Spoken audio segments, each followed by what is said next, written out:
Assalamualaikum warahmatullahi wabarakatuh. Selamat pagi dan salam sejahtera buat kalian semuanya. Kita akan melanjutkan materi minggu kemarin. Namun pembelajaran kali ini sebelum kita mulai, terlebih dahulu kita selalu mengingat kepada Tuhan Yang Maha Esa, berdoa kepadanya agar senantiasa ilmu yang kalian dapati nanti akan berguna di masa-masa yang akan datang. Berdoa silakan. Berikutnya, bagaimana sikap kita, sikap selektif dalam menghadapi ilmu pengetahuan dan teknologi. Tentunya kita memiliki sikap selektif dalam menghadapi pengaruh kemajuan ilmu pengetahuan dan teknologi. Yang pertama adalah sikap tanggung jawab dalam mengembangkan ilmu pengetahuan dan teknologi.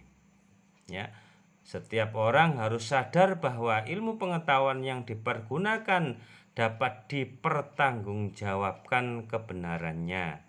Di samping itu, rasa tanggung jawab juga mengandung arti bahwa dalam menerapkan ilmu pengetahuan dan teknologi tidak hanya untuk kepentingan pribadi, tetapi semata-mata demi kemaslahatan orang banyak. Nah, perhatikan berikutnya,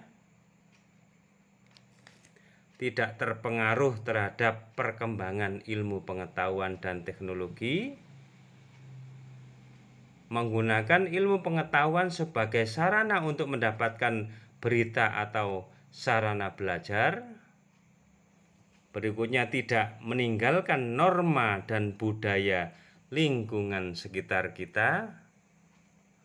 Dan yang terakhir adalah mempelajari fungsi dan kelebihan daripada ilmu pengetahuan tersebut untuk meningkatkan pengetahuan tentang IT. Agar bangsa Indonesia dapat bertanggung jawab dalam menggunakan ilmu pengetahuan dan teknologi, harus dipertanggungjawabkan atau harus berpedoman pada landasan-landasan sebagai berikut. Yang pertama adalah Pancasila sebagai landasan idealnya. Pancasila, kalau kita melihat sila pertama berbunyi ketuhanan yang Maha Esa, hal ini mengandung makna bahwa kita harus selalu bersyukur kepada Tuhan Yang Maha Esa atas segala nikmat, kekayaan alam, sumber daya alam, dan bahkan kecanggihan teknologi adalah anugerah daripada Tuhan Yang Maha Esa. Yang kedua adalah Undang-Undang Dasar Negara Republik Indonesia tahun 1945 sebagai landasan konstitusionalnya.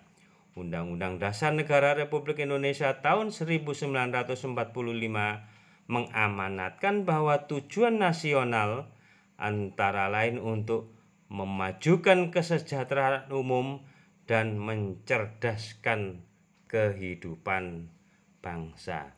Berikutnya kita akan melihat mempelajari sikap selektif kita dalam menghadapi kemajuan ilmu pengetahuan dalam bidang politik. Yang pertama antara lain adalah menegakkan supremasi hukum, memperkuat posisi Indonesia dalam kancah politik internasional. Berikutnya adalah meningkatkan masyarakat sipil dalam arena politik. Dan yang terakhir, mengembangkan demokratisasi dalam segala bidang. Sikap selektif kita dalam menghadapi kemajuan ilmu pengetahuan bidang ekonomi, antara lain diadakannya perekonomian yang berorientasi pada kesejahteraan rakyat. Yang kedua adalah sistem ekonomi dikembangkan untuk memperkuat produk domestik untuk pasar dalam negeri sehingga memperkuat perekonomian rakyat. Industri-industri haruslah menggunakan bahan baku dari dalam negeri sehingga tidak bergantung pada bahan baku impor atau mengambil dari luar. Berikutnya, sikap selektif kita dalam menghadapi kemajuan ilmu pengetahuan dan teknologi dalam bidang sosial dan budaya. Terbuka terhadap inovasi dan perubahan. Selanjutnya, berorientasi terhadap masa depan dibanding masa lampau, dapat memanfaatkan kegunaan ilmu pengetahuan dengan sebaik-baiknya. Dan yang terakhir adalah menggunakan potensi lingkungan secara tepat untuk pembangunan berkelanjutan. Berikutnya, kira-kira apakah yang harus kita siapkan diri kita di era digital saat ini? Tentunya kita harus melek IT, menggunakan ilmu pengetahuan dan teknologi sebaik mungkin dan dapat dipertanggungjawabkan secara jujur dan benar. Demikian materi singkat yang saya sampaikan. Tentunya kalian akan lebih mendalam lagi apabila membaca dan mengobservasi materi yang saya berikan di samping. Coba nanti kalian klik sehingga kalian akan bisa menjelaskan apa yang telah saya sampaikan pada kesempatan kali ini. Demikian anak-anak, sedikit yang saya sampaikan, semoga ada manfaatnya. Terima kasih. Wassalamualaikum warahmatullahi wabarakatuh.